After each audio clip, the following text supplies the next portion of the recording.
ሃይ ጋይስ እንዴት ናችሁ? ዛሬ በተነገረው መሰረት የ2018 ኢንትራንስ ተፈታኞች ውጤት ሰኞ የሚለቀቅ ይሆናል። ስለዛ ሰኞ በሚለቀቀው የኢንትራንስ ውጤታችሁ መሰረት ለአዲስ አበባ ዩኒቨርሲቲ መግቢያ ምን ያህል የመግባት እድል እንዳላችሁ ማወቅ ትችላላችሁ ማለት ነው።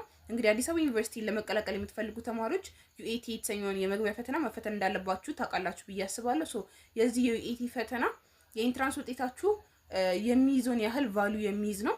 የኢንትራንስ ውጤታችሁ 50% የሚይዝ ሲሆን በእኛ ጊዜ እንደነበረው ማለት ነው።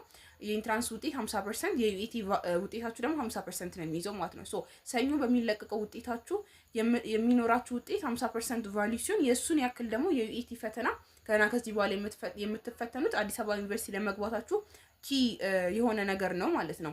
ስለዛ ሞር በሰኞ የምታገኙት ውጤት መሰረት አድርጋችሁ የመግባት እድላችሁ ምን ያህል እንደሆነ 50%ቱን ስለምትሰሩት ማወቅ ትችላላችሁ።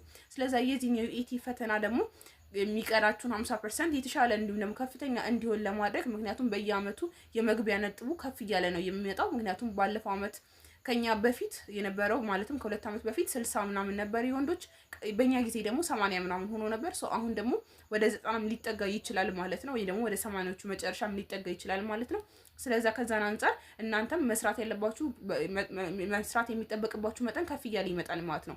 ሶ ምን ተጠቅሜ የዩኤቲን ፈተና ጥሩ ውጤት ማምጣት እችላለሁ ብላችሁ ተጨንቃችሁ ከሆነ ጥሩ መፍትሄ ይዤላችሁ መጥቻለሁ።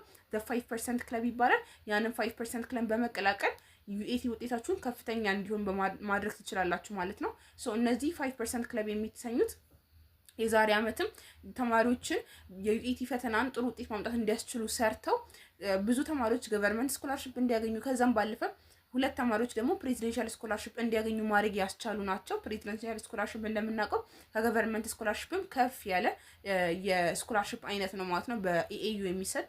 ሶ ይሄን 5% ክለብ መርጣችሁ ብትጠቀሙ በጣም እንደሚረዳችሁ አልጠራጠርም። ሶ እዚህ ውስጥ 4 ፓኬጆች አሉ። ፓኬጅ 1 የዩኤቲ መለማመጃ ጥያቄዎች እንዲሁም ደግሞ የተለያዩ ከዩኤቲ ጋር ሪሌትድ የሆኑ ማቴሪያሎችን የምታገኙበት ሲሆን በ300 ብር ብቻ ይሄንን ፓኬጅ 1 ማግኘት ትችላላችሁ። ፓኬጅ 2 ደግሞ ፓኬጅ 1ን ይዞ ከዛ በተጨማሪ ደግሞ 1-to-1 የካውንስሊንግ ወይም ደግሞ የአድቫይዝ አገልግሎት ታገኛላችሁ ማለት ነው። ካውንስሊንግ ሲባል ምንድነው?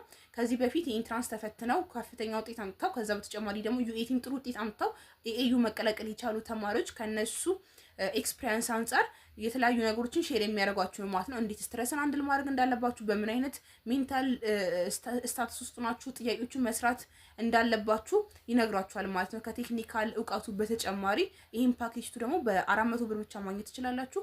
ሶስተኛው ፓኬጅ ደግሞ ሁለቱን ፓኬጅ 1 እና 2 ይዞ ከዛ በተጨማሪ ደግሞ የኤኤዩ አፕሊኬሽን